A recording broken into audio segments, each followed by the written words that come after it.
जागते रहो। एक ने प्रश्न पूछा।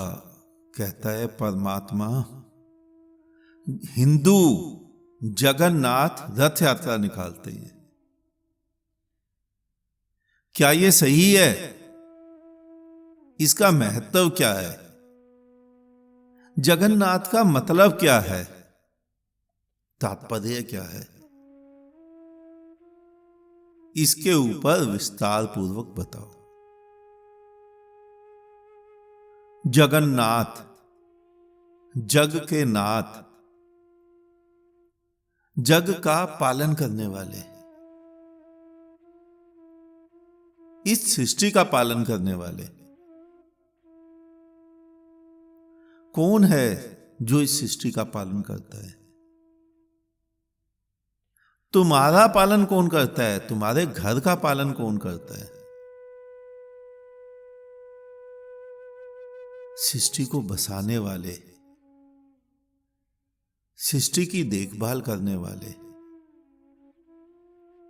तुम्हारे घर का पालन तुम करते हो। अपने घर के तुम जगन्नाथ हो और इस सृष्टि के तुम सब मिलके जगन्नाथ हो। तुम्हारे अलावा कोई जगन्नाथ कहीं नहीं बैठा है। हां, आया होगा। मैं आने पे तुम्हें शंका नहीं दे रहा हूं। किशन आए, सबको पता है। राम आए, बुद्ध आए, महावीर आए, प्रेम के मतवाले मोहम्मद आए, उस हुक्मी की मस्ती में डूबते नानक आए, कबीर आए, लेकिन जो आए वो चले गए। चले तुम भी जाओगे, चला मैं भी जाऊंगा, लेकिन सब इस जीवन को आनंद से जी के गए, अपने अपने दम पर। तभी तो किशन ने कहा कि पुराना सब भूल जाओ, केवल मेरे को भजो। बुद्ध ने भी तो यही कहा, सब पुराना छोड़ दो, मैं जो कह रहा हूं, बुद्धम शरणम गच्छामि। उस बुद्धम शरणम गच्छामि का मतलब गौतम बुद्ध की शरण में जाना नहीं था। उसका तात्पर्य है बोध की शरण में जाओ अपने। महावीर ने घोषणा कर दी, कोई परमात्मा नहीं, केवल आत्मा, स्वयं को देख लो।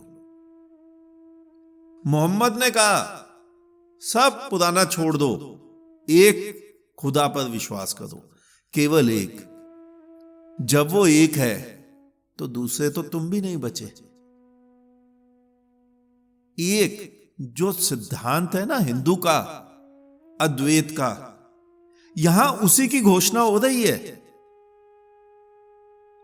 हां, मोहम्मद ऐसे इलाके में थे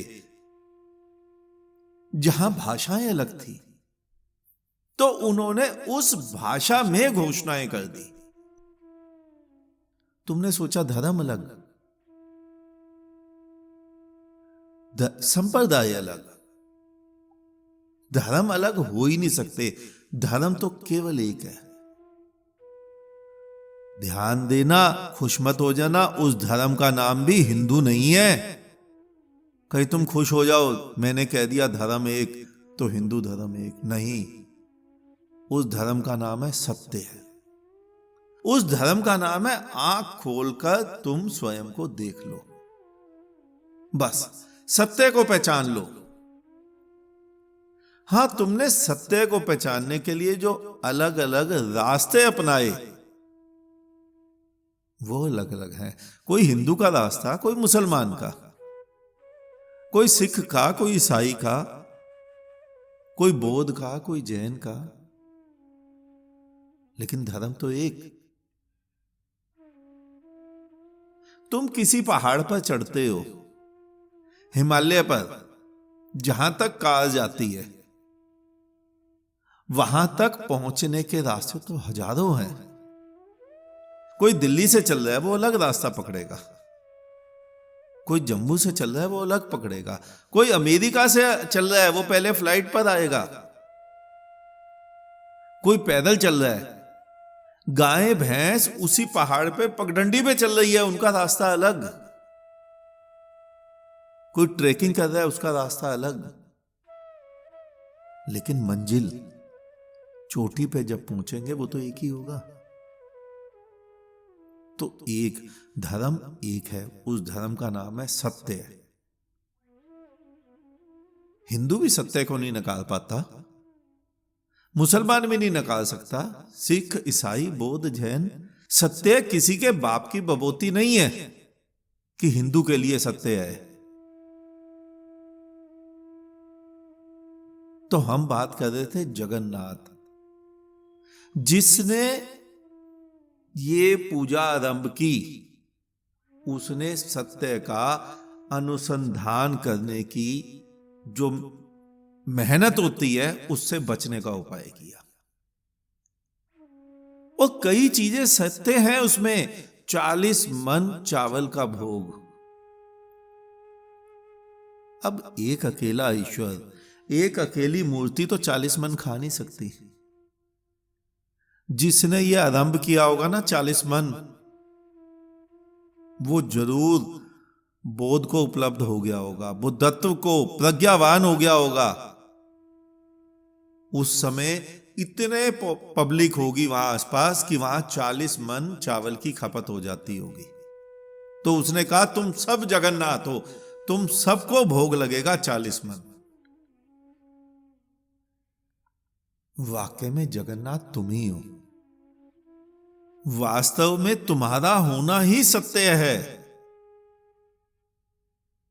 और लोग यात्रा निकालते हैं, नृत्य करते हैं, उत्सव मनाते हैं।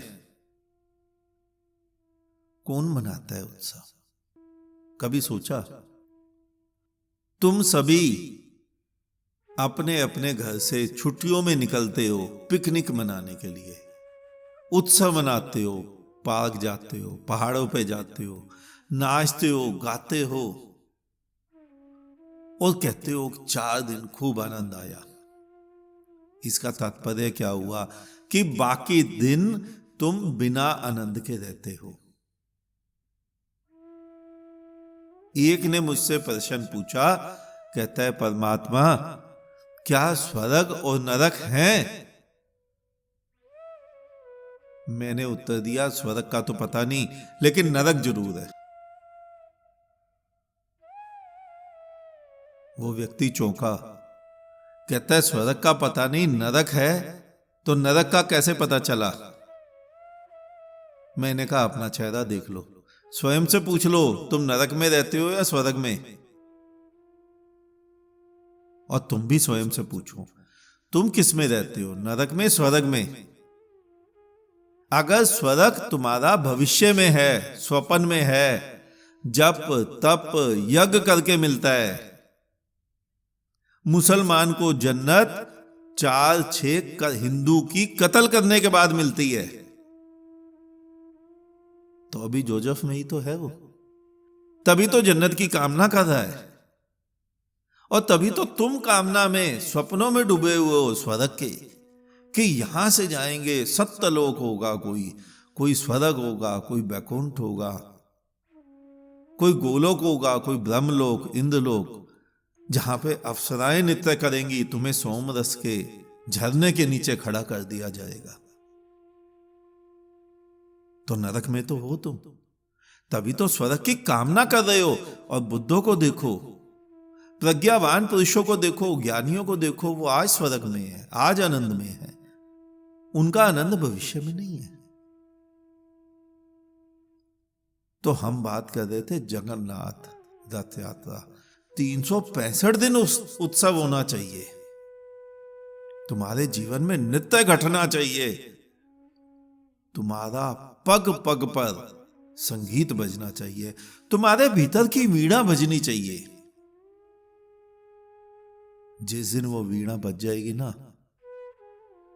उस दिन तुम्हारे लिए यहीं स्वर्ग, यहीं बैकुंठ, यहीं गोलोक, और तुम जगन्नाथ हो जाओगे। वरना तो तुम हजारों वर्षों से पूजा किए जा रहे हो दूसरे की। पहले भी बोला था सभी एक ही काम कर रहे हैं। हिंदू खड़े पत्थर की पूजा कर रहा है, मुसलमान लिटे की, सिख किताब की, कागज की, क्रिश्चियन लटके की, लटका पत्थर का हो या लकड़ी के ऊपर बनाया हुआ चित्र, बौद्ध मुंड की, जैन नग्न की। तुम कर क्या रहे हो? दूसरे की पूजा कर रहे हो और केवल जड़ वस्तुओं की पूजा कर रहे हो। और मैं कह रहा हूं चेतन की पूजा करो। स्वयं अपने पैरों में 2 फूल चढ़ाओ, अपने सर पे 2 लोटे पानी रोज डालो और बोलो मैं ये पानी, ये जल परमात्मा को अर्पण कर रहा हूं। देखना उस एक का अनुभव हो जाएगा। जिस दिन उस एक का अनुभव हो जाएगा उस दिन तुम्हारा जीवन नृत्य बन जाएगा। एक संगीत गूंजेगा तुम्हारे भीतर से, एक ओमकार की ध्वनि निकलेगी तुम्हारे भीतर से। आज इतना ही, शेष किसी और दिन। अंत में चारों तरफ बिखरे फैले परमात्मा को मेरा नमन। तुम सभी जागो, जागते रहो।